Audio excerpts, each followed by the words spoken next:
What if the dead refused to stay buried? What if a murdered girl kept returning every night, standing outside her family's house, whispering the name of the man who killed her? What if a drowned man's spirit found its way into your home and slowly took control of someone you love? And what if a promise made over drinks could bind two people together even after death? Tonight, you're about to step into three terrifying stories from An Biên, Kiên Giang. Stories of murder, restless spirits, possession, and a love that refused to end even at the grave. Some say these events really happened, and after hearing them, you might think twice before walking alone near a river after dark. Story 1. The girl who returned to name her killer. You grow up hearing this story from your grandmother.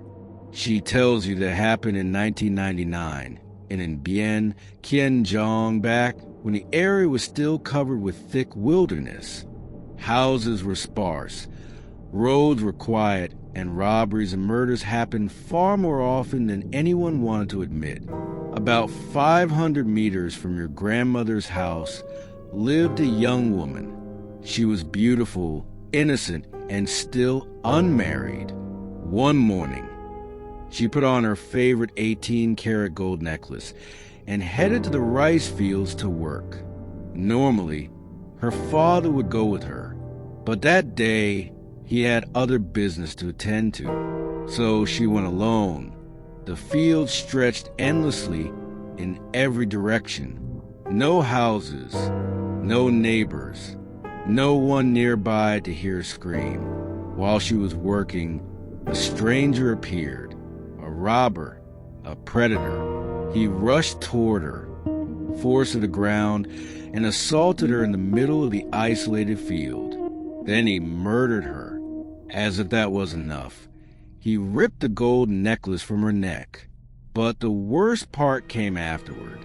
Even after everything he had done, she was still barely alive, still moving, still breathing, still fighting to survive. The man looked down at her and, without mercy, pulled out a knife. Then he slit her throat. Only when he was certain she was dead did he stop. Afterward, he tied her body to a large stone and dragged her nearly 800 meters away to a drainage canal. There, he dumped both the body and the stone into the dark water, and then he disappeared. That evening, her family became worried. She had left for the fields early in the morning. Night had fallen, but she still hadn't come home. Relatives split up and searched everywhere. They searched through the fields. They searched the roads. They searched until midnight. Nothing. As panic grew, the police became involved. But this was 1999. Investigative methods were nowhere near what they are today. Days passed. No clues. No body. No answers. 10 days later, your uncle went out at night to spear fish. It was around 10 or 11 o'clock. He stood beside the very canal where the killer had hidden the body. Of course, nobody knew there was a corpse down there. The missing girl had simply vanished. Your uncle carried a 3-pronged fishing spear. As he walked along the canal, he suddenly spotted a massive snakehead fish beneath the water. It was enormous, maybe 5 or 6 kilograms. The fish thrashed violently, splashing water everywhere. Without hesitation, your uncle thrust the spear downward. The strike connected, or at least he thought it did. The fish struggled so hard that it nearly ripped the spear from his hands. Thinking he had caught the biggest fish of his life, he jumped into the canal to grab it, but the moment he reached down, his blood turned cold. There was no fish, nothing. The spear hadn't pierced the fish at all. It had gone through a human hand, a dead human hand. Your uncle screamed, dropped everything, and ran home as fast as he could. When he told everyone what had happened, Nobody believed him. The story sounded impossible. A few days later, young men from the village began fishing in the same canal. Again and again, they returned with disturbing stories. Every time they went there, they claimed to see a young woman sitting on a tree branch hanging over the water. She would stare at them silently. Then, the moment they noticed her, she would leap into the canal and vanish. After enough sightings, nobody dared fish there anymore. But one day, a group of children arrived. They knew nothing about the rumors, nothing about the missing girl, nothing about the ghost stories. They simply wanted to swim. While splashing around in the canal, one boy felt something strange beneath his foot, something hard, something round. Curious, he dove underwater and pulled it up. The moment it surfaced, every child froze. It wasn't a rock. It wasn't a coconut. It was a human skull. The boy collapsed on the spot. The other children ran, screaming for help. Adults arrived. Police were called. Investigators searched the canal. What they found confirmed everyone's worst fears. The remains belonged to the missing young woman. By then, only bones remained. But there had only been one missing person in the area. Her family immediately knew it was her. When her bones were finally brought home, the entire family broke down in tears. No one had imagined she had died such a terrible death. And even worse, they still had no idea who had killed her. The police reopened the case. But in those days, investigations were limited. There were no advanced forensic tools, no DNA testing, no surveillance cameras, no solid evidence. The case slowly faded into silence. Weeks passed, then months. Eventually, most people accepted that the murderer would never be found. But the dead girl hadn't accepted that. Not at all. After her family buried her remains, strange things began happening. Every night, after darkness settled over the village, people inside the house would hear someone crying outside. The crying sounded like a young woman, soft at first, then louder, more desperate. The sound always came from the front of the house. Family members were terrified, yet every time they rushed outside to look, nobody was there. Only darkness, only the wind, only the distant sound of insects. Then one night, the crying changed. The spirit didn't just cry anymore. She spoke, standing outside the house. She repeatedly called out a single name, the name of a man who lived nearby, a neighbor, according to the spirit. He was the one who had murdered her. Night after night, she returned. Night after night, she repeated the same accusation. The family became convinced. There was no way this could be a coincidence. Finally, they reported everything to the police. At first, the authorities were skeptical, but they decided to question the man anyway.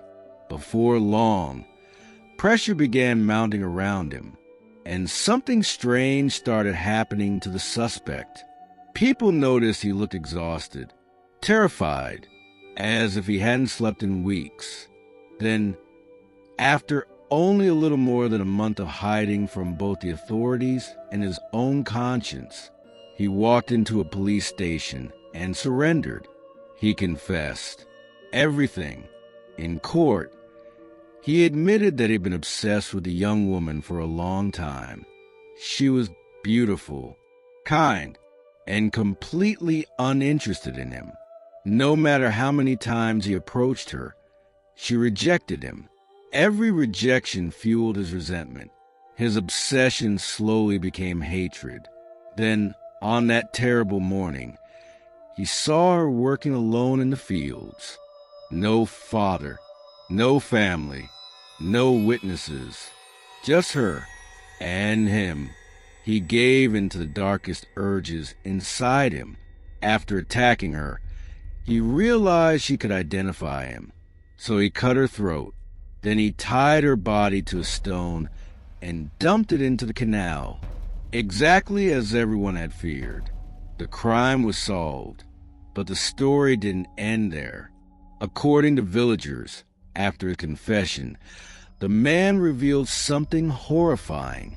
Every single night since the murder, the young woman had appeared to him, not in dreams, not in vague shadows. He claimed he saw her clearly. Her body looked swollen, rotting, covered in the smell of death. The same smell that would come from a corpse left underwater for days.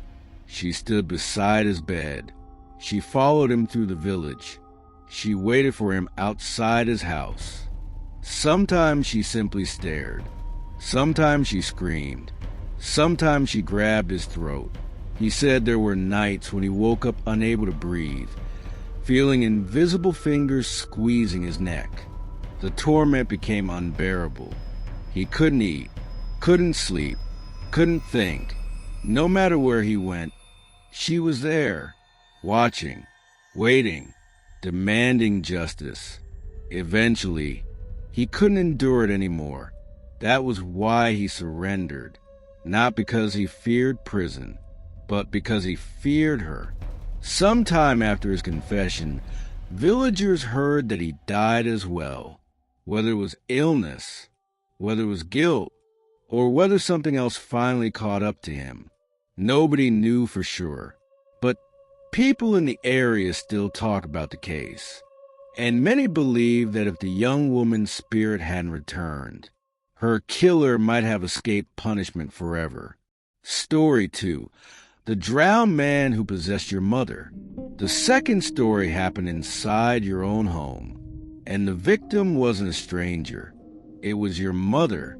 You say that in 2010, a drowned man's spirit entered her body and nearly took her away. At the time, your family lived near a river in An Biên, Kiên Giang. One year, around the 9th or 10th lunar month, floodwaters rose higher than usual. The rivers overflowed. Water covered everything. Massive clusters of water hyacinths drifted along the current, often blocking boats from passing. Around 12 kilometers from your house lived a middle-aged man. He loved alcohol. Everyone knew it. A day without drinking was almost impossible for him. One evening, after work, he sat drinking with several friends. The gathering lasted for hours. By the time night arrived, everyone was heavily intoxicated. At some point, the man stood up to relieve himself. He walked onto a small wooden dock beside the river. The planks were wet and slippery. As he stood there, he lost his footing. He fell into the water. The current was strong. The alcohol had weakened him. Then cramps struck his body. Unable to swim properly, he was dragged away into the darkness, and he drowned. The worst part? Nobody noticed. His drinking companions were too drunk to realize he had vanished. They assumed he had wandered off somewhere to sleep. No one went looking. No one suspected anything. Days passed. 5 full days.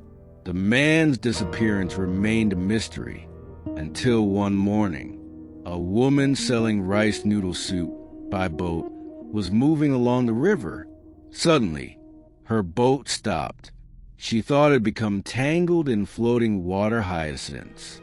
Annoyed, she moved to the front of the boat and started pushing the plants aside. Then she looked down and saw a face, a human face, floating just beneath the surface. The drowned man's body had become trapped among the vegetation. His skin was bloated. His face was decomposing. The sight was so horrifying that the woman fainted instantly inside her boat.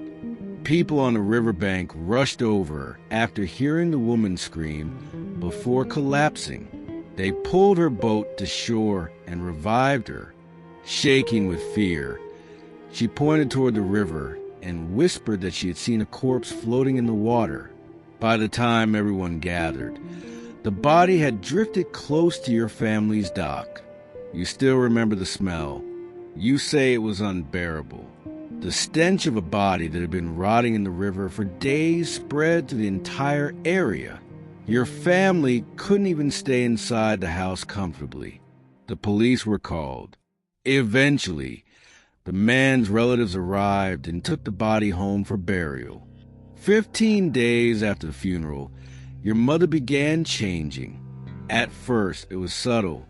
She became unusually irritable, short-tempered, aggressive. Then the changes became impossible to ignore. Your mother started acting like a completely different person, like a man trapped inside her body. She shouted constantly. She cursed at you, your siblings, even your father. Every evening, she demanded alcohol and cigarettes. That was the strangest part of all. Your mother had never smoked, never drank liquor. But now, if your father didn't bring home bottles of alcohol and packs of cigarettes, she would scream and threaten to burn the house down. When alcohol was brought home, she drank it like water. A full liter could disappear in a short time. As for cigarettes, she would smoke 3 at once, inhaling deeply until the cigarettes burned down to the filter. Your father and grandfather were terrified. They knew something was terribly wrong. So they called for a spiritual healer. The first healer arrived, took one look at your mother, and immediately pulled your grandfather aside. He whispered, "Find someone stronger than me. I can't handle this." Then he added something chilling. He said your mother was about to be taken by a powerful spirit, a spirit that wanted her life as a substitute for its own suffering. Even though he admitted he couldn't help, he left behind a white talisman cloth for protection. But your mother's condition only worsened. Every evening, she walked to the exact spot by the river where the drowned man's body had drifted ashore. She would sit there alone for hours, sometimes until 10 or 11 at night, staring at the water. Your father and grandfather secretly followed her every day, too afraid to leave her alone. Then one evening, the nightmare reached its peak. Your mother stood silently at the dock for several minutes. Without warning, she jumped straight into the river. Your father and grandfather rushed after her and pulled her out. But the moment they dragged her onto the bank, she fought with terrifying strength. Several relatives gathered to hold her down. No one could. She thrashed wildly, stronger than anyone had ever seen her. Then she spoke, but it wasn't her voice. It was deep, rough, male. The voice shouted, "If you don't offer food and prayers for me, I'll take this woman with me." Your father and grandfather pretended to agree, hoping to calm the spirit. That same night, they called another healer. This one was different, a man from your own extended family, known for practicing Luban black magic rituals and spirit banishment. When he arrived, he told your father bluntly, "Your wife is in serious danger. If he had called me 2 days later, she would already be dead." He instructed the family to prepare 9 eggs from hens older than 35 days. The next day, he returned to perform the ritual. As soon as he entered the house, your mother leapt onto the ancestral altar table and crouched there like an animal. In that same male voice, she screamed, "You tricked me. You brought a master here to capture me." The healer stood calmly below her and asked, "Who are you? Why are you inside this woman?" Your mother's body trembled violently. Then the voice answered, "My name is Mr. D. I died in the river. I'm hungry. This woman's fate matches mine. So I followed her. I wanted her family to give me offerings and food. The healer replied, "Come with me instead. I will take you to the 7 mountains so you can cultivate and move on." For a moment, the spirit resisted. Then, slowly it agreed. The healer began chanting and performing the ritual. Your mother convulsed, screamed, and finally collapsed unconscious. When she woke up, she was herself again, calm, confused, weak, and from that day on, the possession stopped. You believe your mother survived because she had strong spiritual protection from the ancestors she worshipped. Otherwise, you think the drowned man's spirit would have taken her life into the river with him. Story 3. The engagement that survived death. The final story is quieter than the others, but in some ways it's the saddest, because it isn't about revenge or possession. It's about a promise made casually by adults that ended up binding 2 souls together across life and death. Back in 2003, your father was drinking with one of his workers, a young man named Mr. T. During the gathering, your father jokingly promised that one day he would marry his daughter to Mr. T. At the time, it sounded harmless, just drunken talk between men. But Mr. T took the promise seriously. A year later, when you turned 18, his family came to ask for your hand in marriage. By then, you and Mr. T had already spent time together several times. You went for coffee, walked together, held hands shyly like young lovers do. But you were still timid. You say you never once dared to look directly into his eyes. Then tragedy struck. Not long after the engagement talks began, Mr. T died in a traffic accident. A dump truck crushed his head. At his funeral, you stood before his portrait for the first and last time. That was the only moment you truly looked at his face.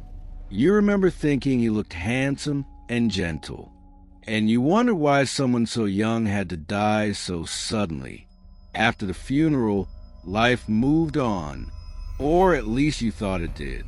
Years later, you married another man, but your marriage was filled with constant arguments and conflict until it finally ended in divorce. You remarried, had children, yet the problems continued. And then something stranger began happening. After arguments with your second husband, you'd fall asleep and dream of being intimate with an unknown man. The dreams felt painfully real, like sleep paralysis mixed with desire and fear. You could see the man's face, but never clearly, always blurred, always just out of focus. Eventually, you told friends and relatives about the dreams. One friend recommended a fortune teller in District 11. When you arrived, the woman looked at you once and said, "Come inside. Let me see your face." After a long silence, she spoke. "A male spirit has been following you since you were 17. Then she added, "You've already had 2 husbands and 3 children. Your destiny is strong. Otherwise, the spirit would have destroyed your life long ago." The fortune teller told you to kneel before the Buddha altar, close your eyes, and keep chanting Buddhist prayers no matter what happened. As she circled around you chanting incantations, your body began to ache. A crushing pressure built inside your chest. Then everything went black. When you woke up, your friend told you what had happened. The male spirit had spoken through you, and it confessed that it was Mr. T. He said he had followed you ever since the engagement promise was made. He loved you deeply and couldn't let go. The fortune teller tried to persuade him to move on, to reincarnate, to enter a temple and seek peace. At first, he refused. Finally, She threatened to force him away by stronger means. That was when the spirit began pleading. He begged her not to harm him, not to send him away violently. He promised he would stop approaching you, stop disturbing your life, stop harming your marriages. Moved by his desperation, the fortune teller agreed. She gave you a protective necklace and told you to return weekly for blessings until she said otherwise. You followed her instructions, and slowly the dream stopped, the heaviness lifted. Life became normal again. But even now, you say you've always had a weak spiritual boundary. You often experience sleep paralysis. Sometimes you sense spirits around you, and occasionally you feel as though you can predict events before they happen. Maybe that's why these stories stayed with you for so many years. Because in places where rivers run deep and promises are taken seriously, the living and the dead are never as far apart as we think.